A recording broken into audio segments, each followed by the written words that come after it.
Two-headed right, two heads are better than one-headed right. Two heads are better than one-headed right. Two heads are better than one-headed right. Two heads are better than one. Hello! Welcome back to our channel. My name is Evalyn. My name is Monty. And together we are the Two-Headed Writer, a father-daughter writing team based in Stillwater, Oklahoma.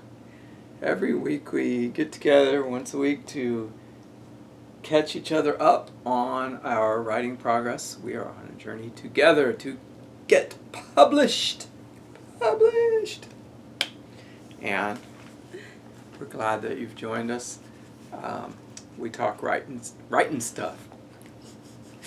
So we talk about what we're writing individually, what we're writing together, and just the journey that we're on.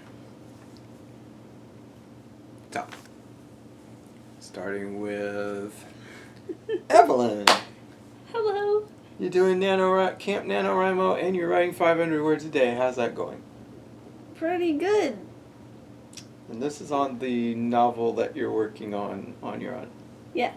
I am working on a young adult fantasy novel, and my goal is to have a polished draft finished by end of September, beginning of October, roundabout then. And so I am using Camp NaNoWriMo, which is an event that takes place throughout the month of July, organized by the same people who organized NaNoWriMo, National Novel Writing Month, in November.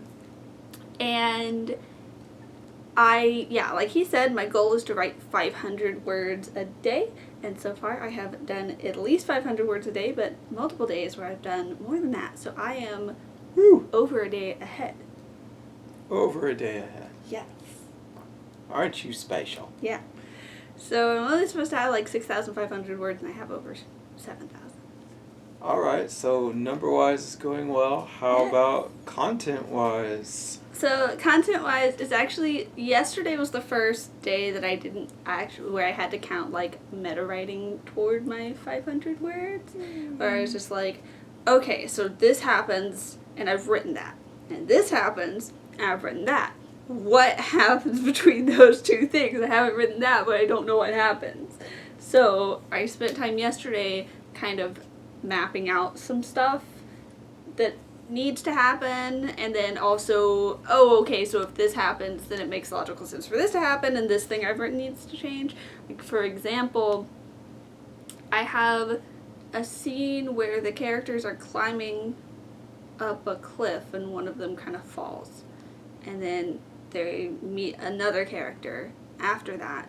And then there's a scene where that character is in the scene with them, and they have a horse. And I'm like, well, they were climbing up a cliff. They shouldn't have a horse. Like, right? Like, the horse was gone. That's why they were climbing. And so I was like, well, gotta go back and get rid of the horse. How did they get rid of the horse, though? Like, what happened from when they last had a horse to here? Like, well, what happened to the horse? Right? So, like, a little, like, continuity questions are leading me to, like, so there's a horse bigger things. After the cliff? Or there's a horse before the cliff, or both? So what I have it as right now is there is 2 horses at the beginning, and then they lose a horse. How do you lose a horse? It gets spooked and it runs away. Where'd my horse go? Where'd my horse go? It gets spooked and it ran away. Oh, okay. I wrote that part already. So then they're down to 1 horse. At this point, they don't have a horse. Like, they're up in the mountainous area, so like the horse can't necessarily traverse that terrain very well. Well, if they're just walking, do they need a horse? Is there a reason they have a horse? Yes, at the beginning they need horses. They're traveling a long distance. Until they get to the mountains, they need horses in order to travel quickly. So they start off walking, then they end up with horses. Because they're going through the forest, there's not a path through that, so they have to walk through the forest. Then they get horses so they can cross the kingdom in the middle, but once they hit the kingdom with the mountains, then they don't need the horses anymore, because the horses... So they can train them. Yeah, Anyway, the point is, I didn't know what went in between certain things, and I didn't, like, think of it. I was just like, oh, I don't know what needs to go there, and I'm like, oh, well, at some point they need to get rid of the horse. They could just trade it, but I could also come up with an interesting way for the horse to get taken away from it, right? So, like, that's just... Well, I mean, okay. If it gets taken away from them, that should only happen if they really need it. And then that's an obstacle. But if they're done with a horse, they should trade it for something, and then that thing should become important later. Like they trade it for some old woman who says, I have a magic bean! No. And not a bean, but, then later they're like, oh yeah, that thing we traded the horse for. That'll come in handy There right is now. not a situation later in the book in which they need some sort of miracle save. Oh. But also, where are they going to just find a random old lady with magical items who's willing to give those magical items away in exchange for just a normal horse? She really needs a horse. And they don't believe the item's actually magical. They're like, you're pulling our leg, lady, but we don't need these horses and you'll take good care of them, right? Yes, and you must take this in return. And they'll be like, you can keep your magic. No, you must take it, you'll need it. I know, I have the power of future sight. You'll need this. You must have it. And they'll be like, okay, if it's that big a deal. Then later they're like, wow, that lady really knew what she was talking about. And when they get home, that's where she is. Because she took the horse. This whole conversation is revolving around a suggestion I didn't ask for. I know. You're welcome. My point was that if you're like me and you have something where you've written things out of order, and because I was trying to go through in chronological order to figure out, what needs to happen next, right? Which that works, that's fine. But it wasn't until I skipped over that gap and was reading the next part, I was like, oh, I should be thinking what needs to happen for them to get to here. So that's how I figured out, oh, well, they shouldn't have a horse. What needs to happen in order to get them without a horse? Dude, you launched your thing. Hold up your envelope. Storyleocom. How's this about writing? Because I've been writing stories for it. So I took one of my songs the day I took my dragon for a walk, and I turned it into a story. And I mean, it's like a chapter book, for like a middle grade chapter book. I took the events from the song, turned into 3 chapters, and these are choose your own adventure style stories. So there's a chapter 1, there's 3 options for chapter 2, and then there's a chapter 3 that so it kind of splits into 3 and comes back, and then that encompasses the entire song. And then I've left all the other options open. So how it works is readers read the story as I'm writing it. I'm not finished writing it, but those first 4 chapters are up on the website. So you go, you read, you make your choices, and then if you want, you can suggest a new option. Like at the end of a chapter it says, what are you going to do now? And you get to decide. So there may be options there to choose from, but you can always suggest your own option if you don't like what's there. So I did get a new option suggested by a reader. Now, this is a friend of mine who's an adult. Yeah. That's fine. My friend suggested that the kid should take the dragon to the zoo. Ooh. I was interested in my own reaction to that because it's kind of funny. Because I was like, the zoo? What? No, that's not what I had in mind. And then I had to remind myself, hey, dude, the whole reason you designed this whole website was to take these random suggestions from strangers and work them into the story. Yeah, see, that's it's like improv. You have to say yes and. So I was like, okay. Never mind. It's a fine idea. There's nothing wrong with it. I would be annoyed if I was like, I'm going to cleverly input this thing and then I'm going to suggest these two things. But like, if they've picked up on this, they'll start suggesting this, and then I can like write this, and then no one picked up on it. I would be upset. Right. I know. Well, that is the zen of improv. And I'm talking about improv theater, where they make up stories on the spot. Because I've done some improv. I was not good at and improv, really. You have to say yes and to what the other actor brings you, and you have to be in that moment where you are paying attention to the story and you're in it, but you're not planning it, because if you're planning it, it's gonna go differently. The other people on stage are planning their own things, and when they say something, it changes the current situation in a way that you did not expect, and you have to just accept it and go with it and not worry about those other storylines that you thought were going to be so amazing. I'm not right? good at that. My default is to think that other people's ideas are worse than mine. I know.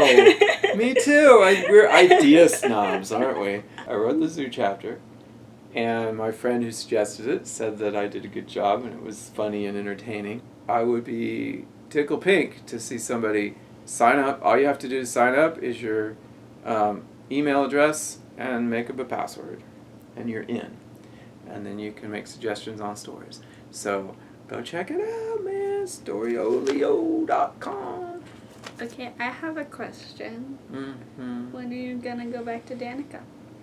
Danica done.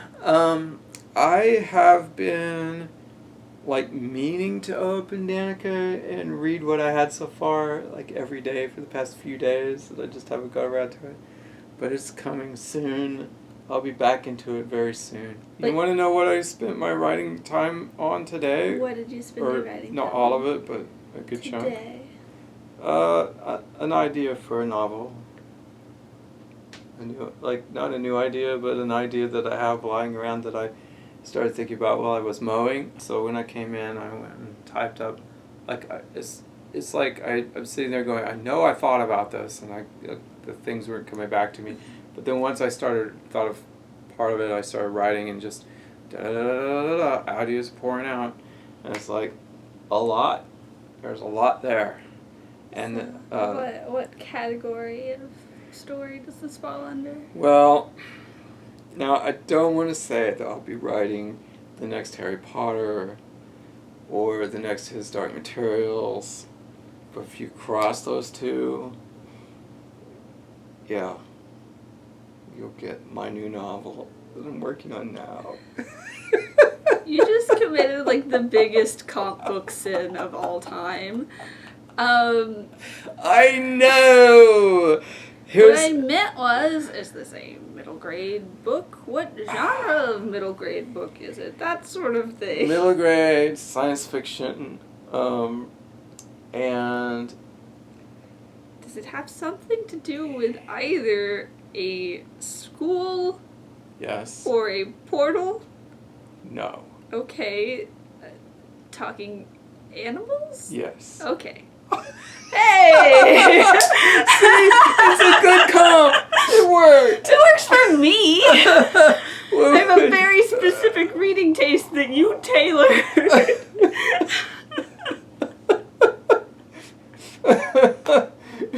I know what you like about those two stories. But it absolutely has everything to do with a school and talking animals. Is it a school for talking animals? No. Damn. That would be fun. I'm trying to create a world that is as complicated and nuanced as the worlds in those two books. Mm-hmm. And I think one thing I really admire about both of them is that it's a simple conceit. What if blank? What if wizards lived among us? What if everybody had a thing called a demon? That's an animal. That is your soul. What if your soul lived outside your body? Right? Simple concepts, and then the entire world is constructed around that. So I'm trying to do that. Mm-hmm. And it's like the Pixar rule. Is that a Pixar rule? Well, I don't know if that's a Pixar rule, but I mean, all of the Pixar movies can be boiled down to what if blank had feelings? Mm-hmm. For the most part. Okay. What if toys had feelings? That could work. That What could work if- for this. Feelings had feelings. What if feelings had feelings? That's Inside Out. What if dead people had feelings? What if elves had feelings?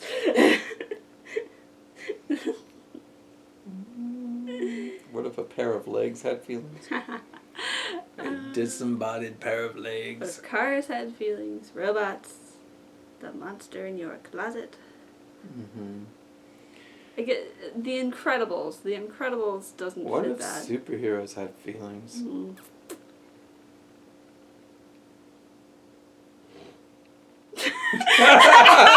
You know, they come up with these vast or very small, but they come up with these detailed worlds just based off. High concept, Yes. right? It's very easy to say in one sentence. Oh, fish. What if fish had feelings? I didn't get to all of that. I know, but now I'm Now like on you're that doing it. mental Bugs. track. What if bugs had feelings? Yeah. So, like, you can sum up the world in a few sentences, right? Or one sentence, hopefully, in one phrase, in 3 words. Trees can talk. That's mine. I guess we're down to talking about our book together. So we had 2 of my friends from Iowa read and give us feedback, and we are pretty much done with that. I think because my 2 friends have been talking about it with me in the group chat, my 3rd friend was like, ugh, fine, I'm busy, but I want to read it. So now she has our first, how many chapters? 5. She has our first 5 chapters. She's going to give us feedback on the first part of the book, which we will use, which, we'll respond to, we'll make changes, then we'll use that in our queries, and then anything she wants to tell us about the rest of the book, we'll get to later. Yeah. That way we can start querying. Mm-hmm.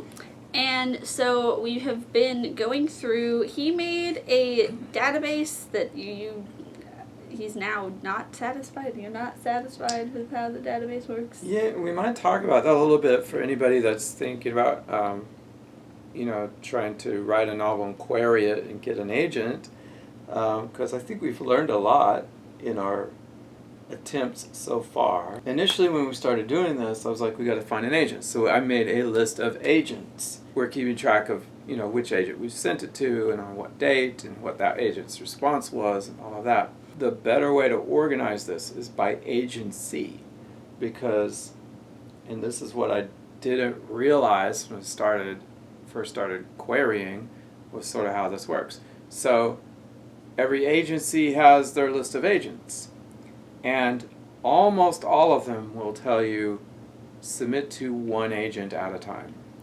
right? So they don't want you to just spamming their agency with the same query to all the different agents all at once. And there are some agencies where you only get one submission. Their policy is a rejection from one of us is a rejection from all of us. Right. So if you pick the best agent, your best fit agent there, and then when they say we're not interested, they mean do not send to that agency again.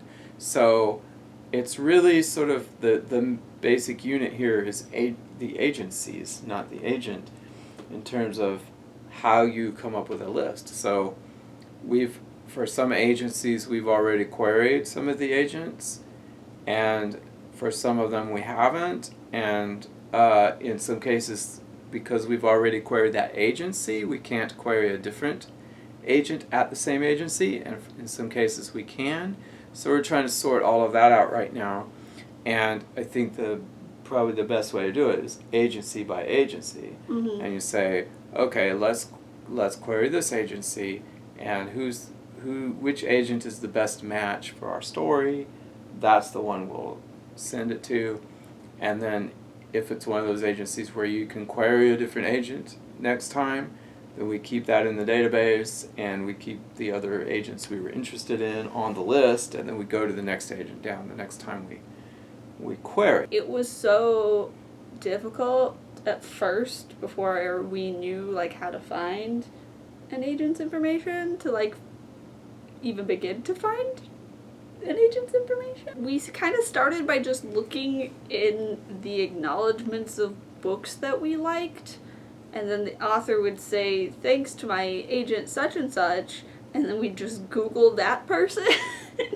And that's how we found some of these agencies we have on our list. And then the more I started following authors on Twitter, a lot of authors will have repped by such and such in their bio, and you can just go to that person's Twitter, then you go to their agency's Twitter, or you go to their website, and then you can find the agency website. But, like, it is like a weird scavenger hunt, and there are some That's true.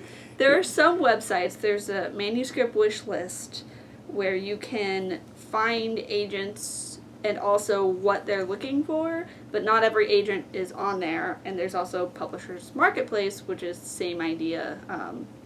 But again, not every agent is on there, and not every agent is on there and has their information updated, right? So Yeah. sometimes you're like, this person looks cool, and then you click, and then it's like, they're no longer at this agency, or they're no longer open to queries, or I only want adult horror now. We can't just grab agents off our list and assume they're okay to submit to. We have to go check everybody. check again and make sure that they're So open to queries, that they still want the kind of book that we're writing. And then the trick that seems obvious, that wasn't obvious to us at first, is look at all of the agents at that agency.